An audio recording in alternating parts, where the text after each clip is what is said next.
اعوذ باللہ من الشیطان الرجیم بسم اللہ الرحمن الرحیم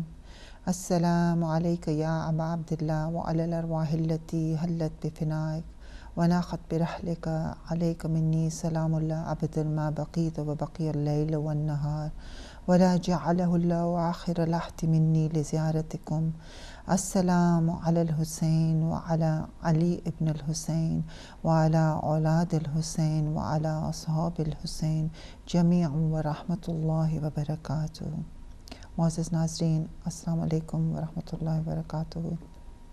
بسم اللہ الرحمن الرحیم۔ اللہ یبسط رزق لمن یشاء ویقدر وفرح الذین بالحیات الدنیا والآخرہ الی متاع۔ سورہ رعد کی آیت نمبر 26، جس میں پروردگار ارشاد فرماتا ہے اور خدا ہی ہے جس کے لیے چاہتا ہے روزی کو بڑھا دیتا ہے اور جس کے لیے چاہتا ہے تنگ کر دیتا ہے، مگر لوگ دنیا کی زندگی پر بہت خوش ہوتے ہیں، حالانکہ دنیا کی زندگی آخرت کے مقابلے میں بے حقیقت ہے۔ ناظرین، آج کا پیغام حسین جس پر ہم انشاءاللہ گفتگو کریں گے وہ ہے رزق حلال۔ سب اللہ سبحانہ تعالیٰ کا بہت شکر ہے کہ اس نے ہمیں یہ انعام دیا، اس نے ہمارے لیے یہ چن لیا کہ ہم عزاداری کو منا رہے ہیں، کہ ہم امام حسین علیہ السلام کا غم منا رہے ہیں، اللہ سبحانہ تعالیٰ کے احکامات اس کے اور اسلام دین کو زندہ کرنے والے کا غم منا رہے ہیں۔ ہم نے اللہ سبحانہ تعالیٰ پہ یا امام حسین علیہ السلام پر احسان نہیں کر رہے، بلکہ پروردگار کا ہم پر احسان ہے کہ اس نے ہمیں اس قابل سمجھا اور ہمیں یہ توفیق دی کہ ہم عزاداری کو منائیں۔ ہم نے کربلا کو زندہ نہیں کیا، بلکہ کربلا نے ہمیں زندہ کیا ہے۔ اگر ہم ہر سال امام حسین علیہ السلام کا رنج و غم کا اظہار کرتے رہیں گے، پیغام حسین کو سمجھنے کی کوشش کرتے رہیں گے اور اس کے ساتھ ساتھ اس پر عمل کرتے رہیں گے، تو اس کے اثرات ہمارے کردار پر پڑتے رہیں گے اور پھر ہماری دنیا اور آخرت انشاءاللہ تعالیٰ دونوں سنور جائے گی۔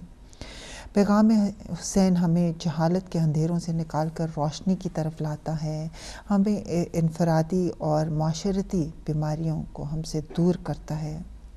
ہم ہر سال عزاداری تو کرتے ہیں، پیغام حسین کو بھی سنتے ہیں، مگر کیا وجہ ہے کہ ہم اس پر پوری طرح سے عمل نہیں کر پاتے؟ وہ کون سی چیز ہے جو ہمیں اس عمل کرنے میں ہمارے مانع ہوتی ہے؟ وہ رزق حلال سے دوری ہے۔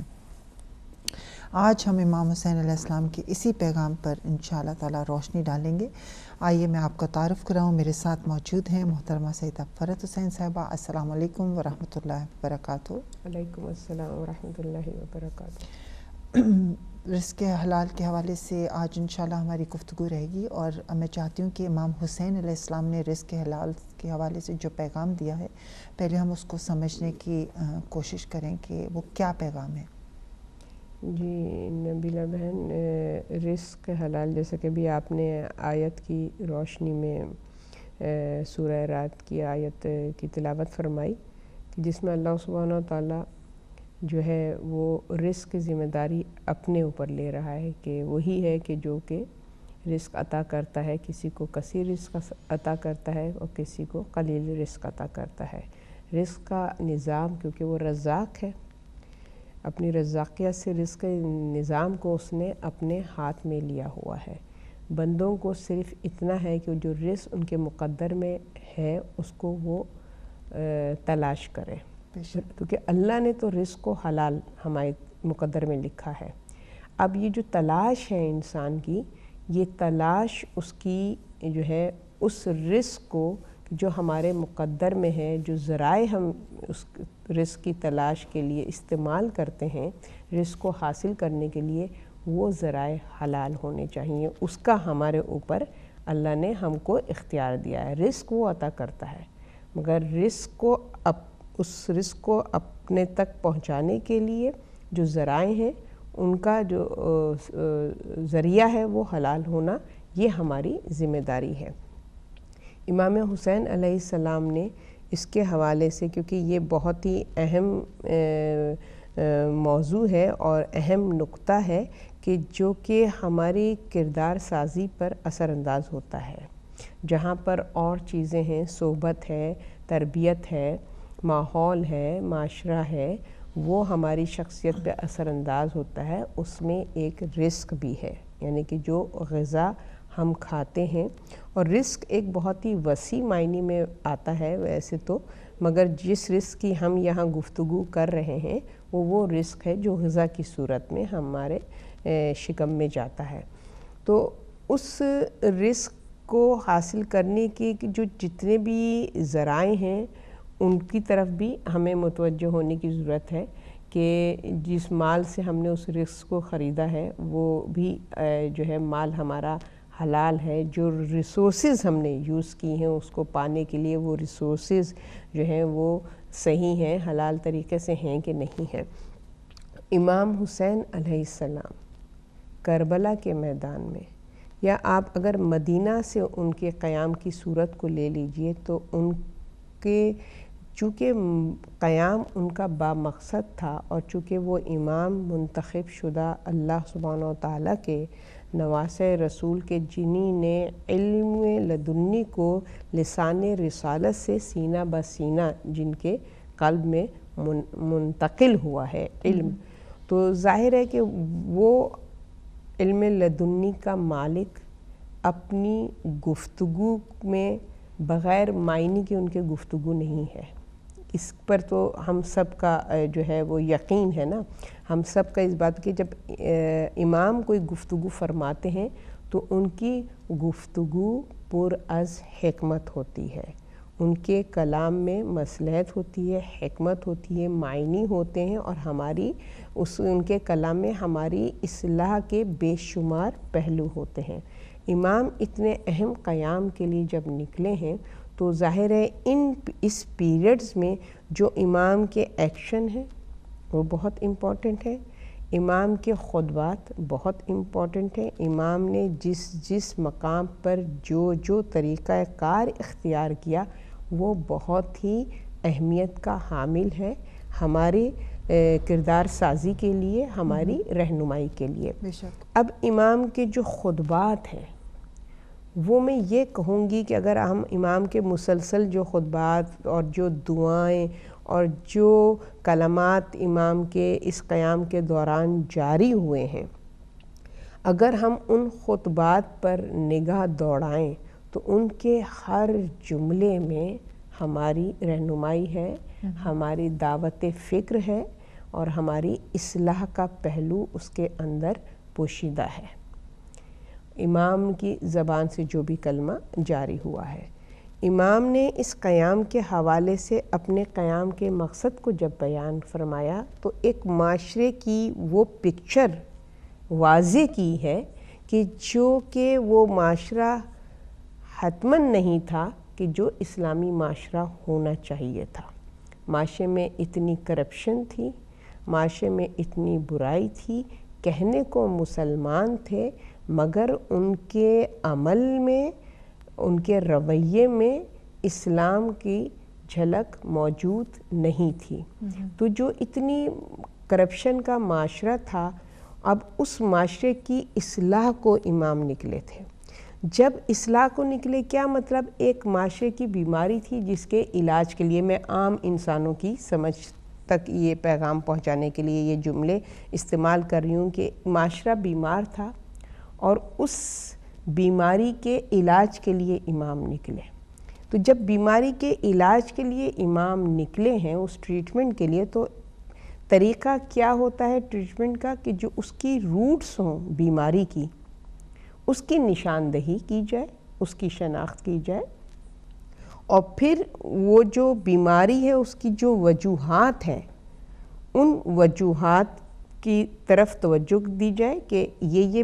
جو بیماری ہے اس کی یہ ریزنز ہیں، یہ وجہ ہیں، یہ اس کے روٹس ہیں. لہٰذا جب ان چیزوں سے انسان پرہیز کرے گا تو بیماری جو ہے وہ خود بخود جو ہے وہ دور ہو جائے گی اور انسان صحت مند ہو جائے گا. اسی طریقے سے اسلامی معاشرہ مریض تھا، امام نے قیام فرمایا اس کی اصلاح کے لیے، اور اس اصلاح کے لیے وہ ان تمام پہلوؤں کی طرف مسلمانوں کی توجہ دلانی تھی کہ جن کی وجہ سے یہ معاشرہ بیمار ہوا تھا. وہ کون کون سی النیسز تھیں, کون کون سی بیماریاں تھیں. ان بیماریوں میں امام نے جن چیزوں کی طرف ہماری رہنمائی کی ہے, پوائنٹ آؤٹ کیا ہے, اس میں ایک تھا رزق حلال.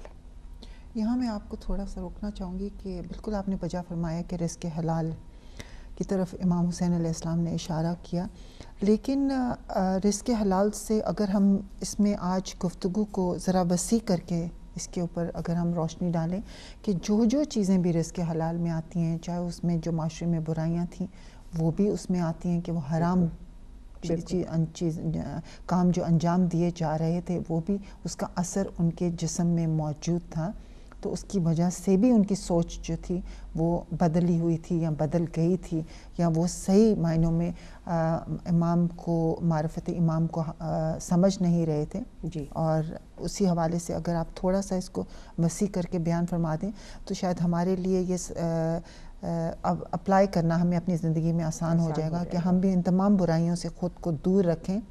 صرف حلال رزق ہی نہیں کہ باقی بھی جو بیماریاں اس سے بھی ہم اجتناب کریں. جی, جیسے کہ میں نے ابتدا میں عرض کیا تھا کہ رزق ایک بڑا وسیع موضوع ہے, اور اس رزق میں ایک حصہ کہ جو کہ غذا کی صورت میں ہمارے شکم میں جاتا ہے, ہم اس کے حوالے سے آج گفتگو اس لیے کر رہے ہیں کہ غذا انسان کی زندگی میں, انسان کے کردار میں, انسان کی فکر میں کس طریقے سے اثر انداز ہوتی ہے کہ اگر انسان کے شکم جو ہے وہ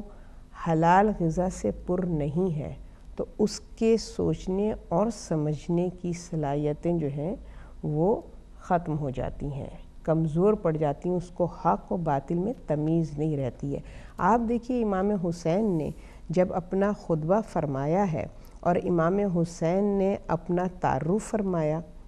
اور ایک یعنی کہ اس طریقے سے تعارف فرمایا. آپ دیکھیے امام کے خطبے کی طرف اگر آپ متوجہ ہوں تو کیا وہاں کے جو جن سے آپ کا خطاب تھا کیا وہ نہیں جانتے تھے کہ امام حسین نواسہ رسول ہے, فرزند زہرا ہے؟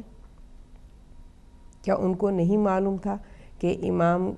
کا تعلق کس خاندان سے ہے, اور اللہ سبحانہ و تعالیٰ نے اس اہل بیت کے حوالے سے کس شان سے آیات نازل ہوئی ہیں, کیا مقام ہے, قرآن نے کس طریقے سے ان کا تعارف پیش کیا؟ کیا وہ نہیں جانتے تھے؟ مگر پھر بھی امام اپنا تعارف کروا رہے ہیں. ریزن اس کی کیا ہے؟ ذرا سوچنے کی بات ہے, فکر کرنے کی بات ہے کہ کیا وجہ ہے کہ جو جانتے تھے کہ یہ نواسہ رسول ہیں پھر بھی آپ اپنا تعارف کروا رہے ہیں. یعنی ہم نے جب اپنا تعارف کروایا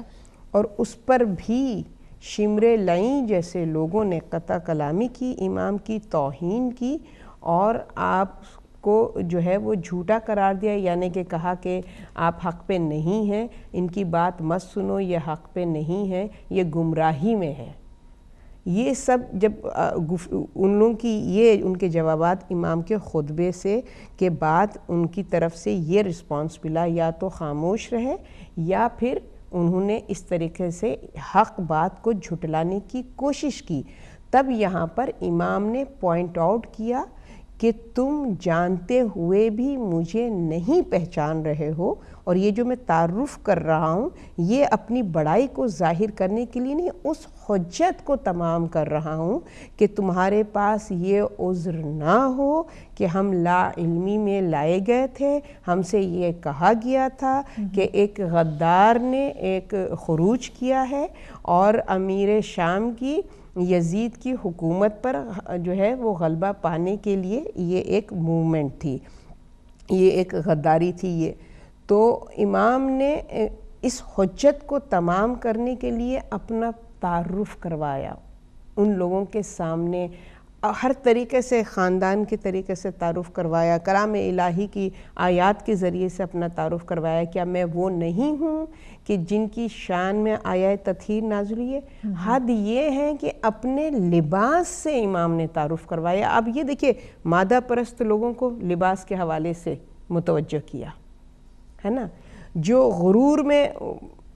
بھرے ہوئے لوگ تھے ان کو اپنے خاندان کی عظمت کے حوالے سے امام نے اپنا تعارف. آپ دیکھیے ہر انسان کی جس لیول کی فکر تھی اس کو اس سوچ تھی اس حوالے سے امام نے اپنا تعارف کروایا. جو نسب اور نسل کی اس میں تھے کہ ان کو اس لیے لایا گیا تھا تمہارے آباء و اجداد کو جنگ بدر اور احد میں جو ہے وہ قتل کیا گیا تھا, یہ ان کا فرزند ہے اور ہمیں اس سے جو ہے وہ اپنے قاتلوں کا جو ہے وہ بدلہ لینا ہے. تو پھر امام نے پھر اپنے اس رشتے سے کہ میں کون ہوں کہ جس کی شان سے, کس کی زبان سے میری شان میں یہ کلمات حسین و منی و انا من الحسین, حسین حق پر ہے. تو امام نے ہر طریقے سے اپنا اس طریقے سے تعارف کروا کے حجت کو تمام کیا. کوئی عذر قیامت تک کے آنے والے انسانوں کے لیے نہیں چھوڑا کہ وہ کوئی ایکسکیوز پیش کریں کہ ہم نے امام کے قتل میں اس لیے ساتھ دیا یا اس لیے چپ رہے کہ ہمیں نہیں معلوم تھا. پھر بھی جب لوگ آپ کی معرفت کو نہ پا سکے, یعنی جانتے ہوئے بھی آپ کو سپورٹ نہیں کیا, آپ کی نصرت پہ لبیک نہیں کیا, پھر امام نے ریزن بتایا. اور وہ ریزن جو آپ نے ابتدا میں سورہ رات کی جو ہے وہ آیت میں آپ نے بیان فرمایا کہ یہ کون لوگ تھے کہ جو دنیا کو ترجیح دیتے تھے آخرت سے, جو دنیا کی راحتوں کو سمجھتے تھے کہ بس یہی ہے, اسی میں خوش و مست رہے, اور ان کو اس سے کہیں زیادہ آخرت میں جو نعمتیں اللہ سبحانہ و تعالیٰ نے جو ہیں ہمارے لیے مخصوص کی ہوئی ہیں اس سے وہ غافل تھے. تو امام نے پھر ان وجوہات کو بتایا کہ کیا ہے تمہارے اندر حب دنیا ہے, تم دنیا کی خوشی کے لیے, دنیا کی راحت کے لیے, دنیا کی پاور کے لیے تم نے اپنی آنکھوں کو بند کیا ہوا ہے, جبکہ اللہ نے تمہیں حسن نظر دی ہوئی ہے, یعنی کہ تم دیکھنے کی تم میں صلاحیت ہو, تم دیکھ سکتے ہو کہ تمہارے مقابلے میں کون اس وقت تم سے مخاطب ہے.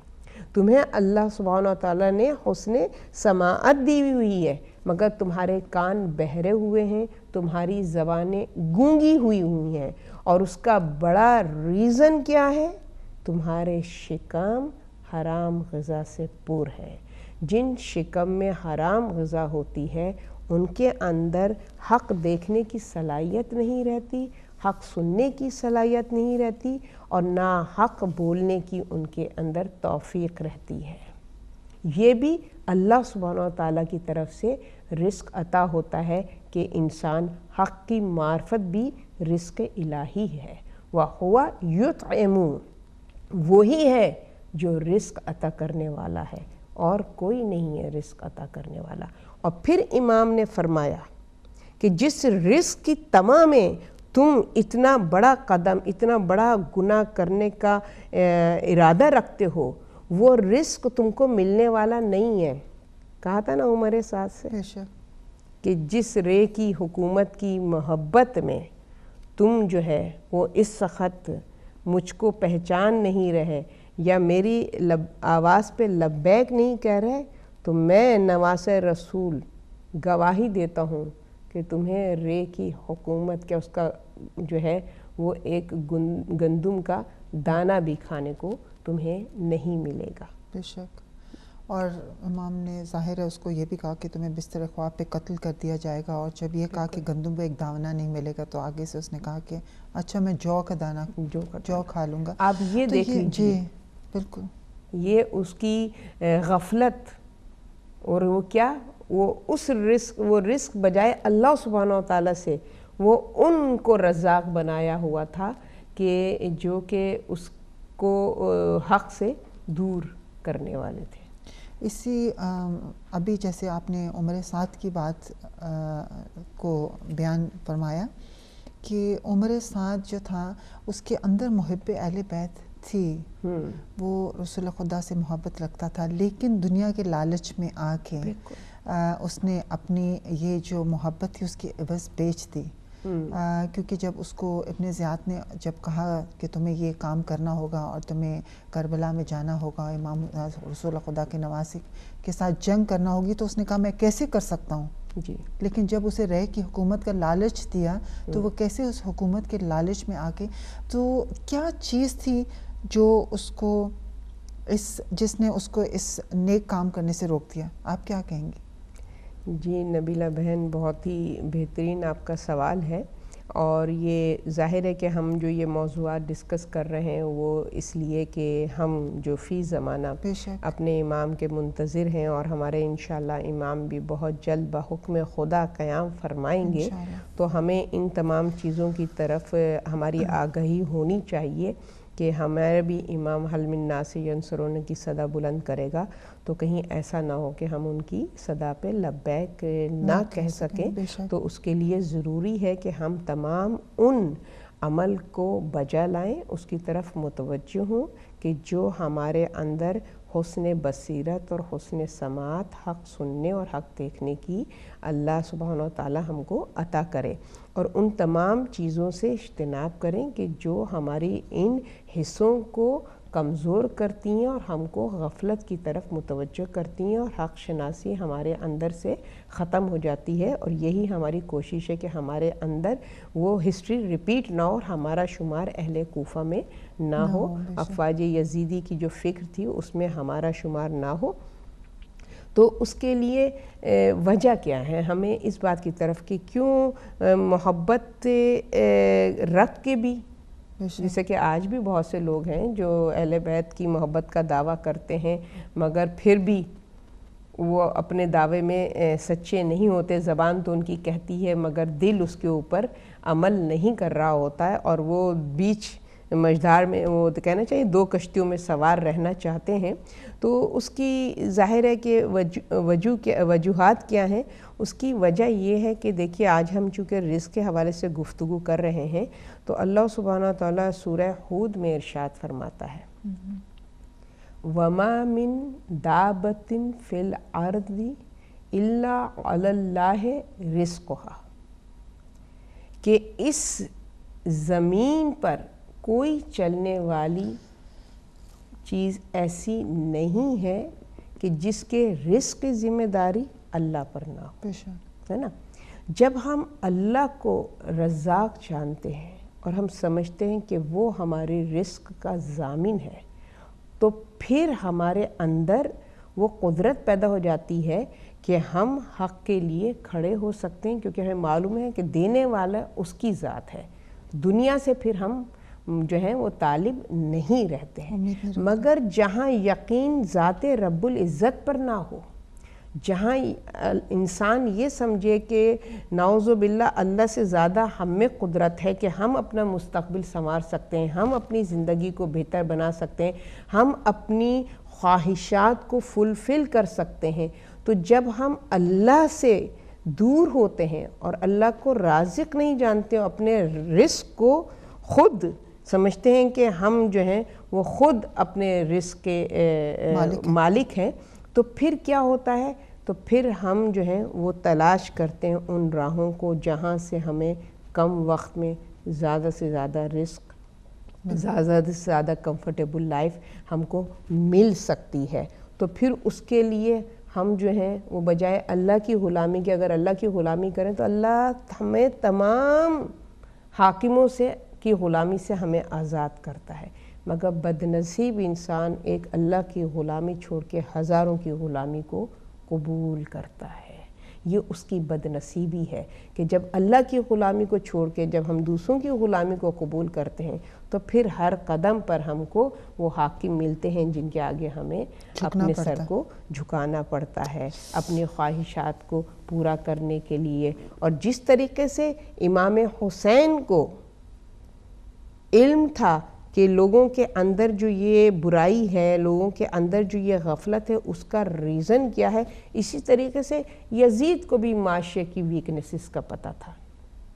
یزید کو بھی معاشرے کی کمزوریوں کو پتہ تھا کہ کس طریقے کے مسلمان ہیں، ان کی سوچ کیا ہے، ان کی فکر کیا ہے، وہ دین سے کتنے دور ہیں، کتنی آسانی سے من گھڑت باتوں سے جھوٹی روایتوں سے، جھوٹی حدیثوں سے ہم ان کے ضمیروں کو، ان کی فکروں کو، ان کی سوچوں کو ہم خرید سکتے ہیں۔ اور اس نے وہ عمل کیا، اس نے معاشرے کو بغور دیکھا کہ معاشرے کے اندر جو اتنے سالوں میں رسول کی وفات کے بعد سے جو اسلامی معاشرے میں جو کرپشن پروان چڑھ رہی تھی اور انسان جو ہے وہ صرف نام کا مسلمان رہ گیا تھا،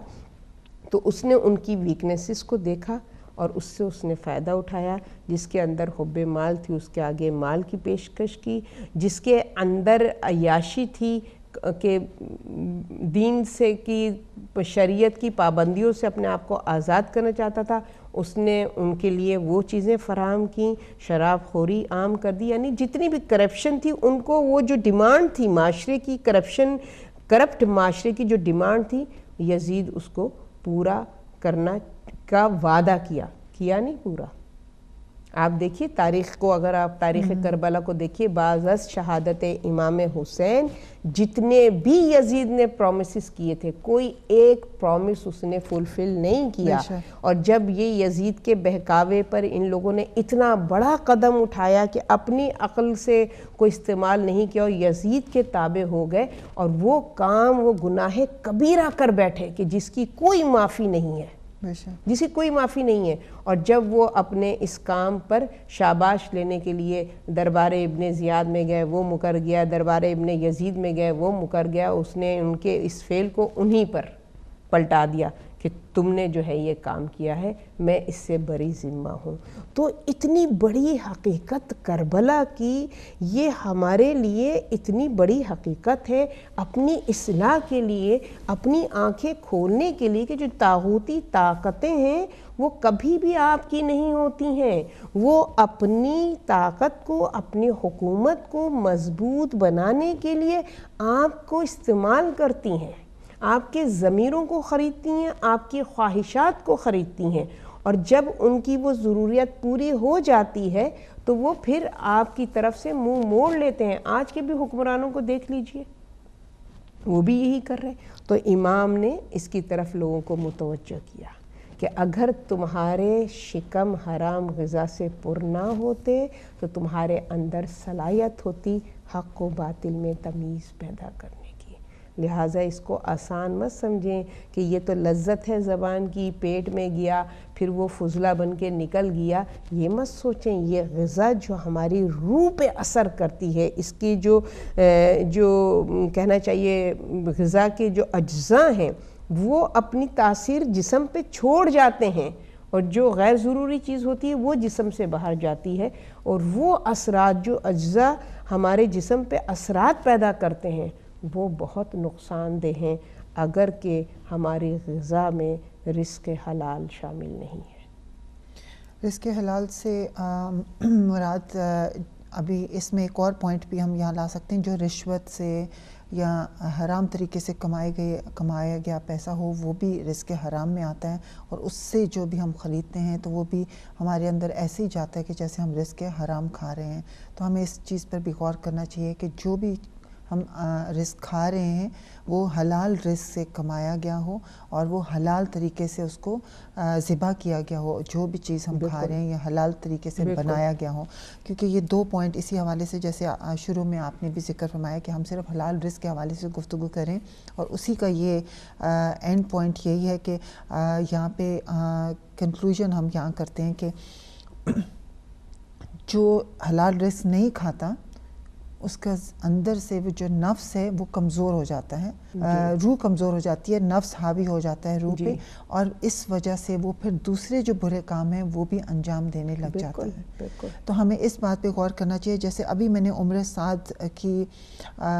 جو حوالے سے مثال دے کر آپ سے یہ پوچھنا چاہا کہ کیوں عمر سعد، کس چیز نے عمر سعد کو یہ اس کشمکش میں مبتلا کیا کہ وہ ایک سیدھا راستہ چھوڑ کے ایک غلط راستے پہ اس نے قدم اٹھا لیا؟ کیونکہ ہم لوگ بھی بہت سے اکثر لوگ یہاں پہ دنیا میں بھی محبت اہل بیت رکھتے ہیں، نماز روزے کی پابند ہیں، واجبات کی ادائیگی کرتے ہیں، لیکن جب معرفت امام کی بات ہوتی ہے، جب یہ ذکر آتا ہے کہ جب امام کا ظہور ہوگا انشاءاللہ تعالیٰ تو ہم سب کو لبیک کہتے ہوئے اپنا گھر بار چھوڑتے ہوئے ان کے لیے وہ قدم بڑھانا ہوگا اس وقت، تو بہت سے لوگوں کو میں نے اس سوچ کے ساتھ دیکھا ہے کہ نہیں، یہ ہمارے لیے بہت مشکل کام ہوگا، ہم اپنے چھوٹے چھوٹے بچوں کو چھوڑ کے کس طرح سے جائیں گے، ہم اپنے گھر بار کو جس کے لیے ہم نے پوری زندگی لگا دی کمانے کے لیے، تو ہم اس وقت وہ چھوڑ کے وہ کیسے اتنا بڑا قدم اٹھا لیں گے؟ اور پھر جب ان کو یہ معلوم ہوتا ہے کہ وہاں پہنچ کر پھر ہماری زندگی آسان نہیں ہوگی، ہمیں مصیبتوں کا، سختیوں کا سامنا کرنا پڑے گا، تو وہ اس سے اور ان کے اندر گھبراہٹ پیدا ہوتی ہے۔ تو میں چاہوں گی کہ یہ ایک پوائنٹ اگر آپ یہاں پہ ہمیں سمجھا دیں کہ یہ کس طرح سے، کیا چیز ہمیں اس چیز میں مدد کر سکتی ہے؟ دیکھیں، بالکل آپ نے اپنی ابتدائی گفتگو میں فرمایا کہ جب انسان جو ہے وہ حلال رزق نہیں استعمال کرتا ہے اور نہیں کھاتا ہے تو پھر اس کا نفس اس کا حاکم ہو جاتا ہے، اور اس کے اندر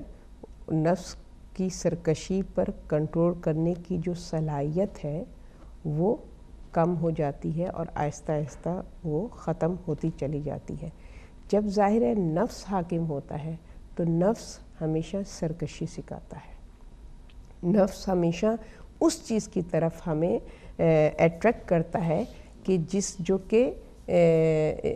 شیطانی فکر ہے، یعنی کہ شیطان کا قابو ہمارے نفس پر ہو جاتا ہے۔ پھر شیطان تو یہی چاہتا ہے کہ انسان اللہ سے دور ہو جائے، اس کا اصل مقصد یہ ہے کہ انسان کو اس کے رب سے دور کر دے۔ تو ظاہر ہے کہ جب نفس میں سرکشی پیدا ہو جاتی ہے تو پھر اس کے اندر وہ قوت ارادی نہیں رہتی ہے کہ وہ کسی ایثار اور قربانی کے لیے اس کے اندر ثبات قدمی نہیں آتی، وہ تیار نہیں ہوتا۔ آج جو آپ فرما رہی ہیں کہ ہمارے اندر یہ ہے کہ امام کے منتظر تو ہم ہیں اور نماز روزہ بھی ہے، مگر ہمارے اندر وہ قوت ارادی نہیں ہے، تو پھر ہم کو متوجہ ہونے کی ضرورت ہے کہ عبادات، جتنے بھی اعمال ہم کرتے ہیں، جتنے بھی عمل ہم بجا لاتے ہیں، جو علم ہم حاصل کرتے ہیں، یہ علم کیا ہے؟ رزق ہے اللہ تعالیٰ۔ ہر چیز یعنی کہ جو اللہ نے ہم کو عطا کی ہے وہ رزق کی صورت میں ہم کو اللہ نے عطا کی ہے۔ تو ہمیں یہ غور کرنے کی پھر ضرورت پڑ جاتی ہے کہ عبادات ہونے کے باوجود، نماز روزہ ہونے کے باوجود، اگر ہم اپنے ذات میں سمجھ رہے ہیں کہ ہم اگر اس وقت وہ سچویشن آ جائے کہ کربلا والی سچویشن ہو اور امام ہمیں نصرت کے لیے بلائیں، تو ہم جو ہیں وہ نہیں اپنے اندر یہ ایک جذبہ محسوس کرتے ہیں کہ ہم یہ قربانی دے سکیں گے۔ وہ تو بہت بڑی چیز ہے۔ آپ یہ دیکھیے کہ روزمرہ کی چیزوں میں بھی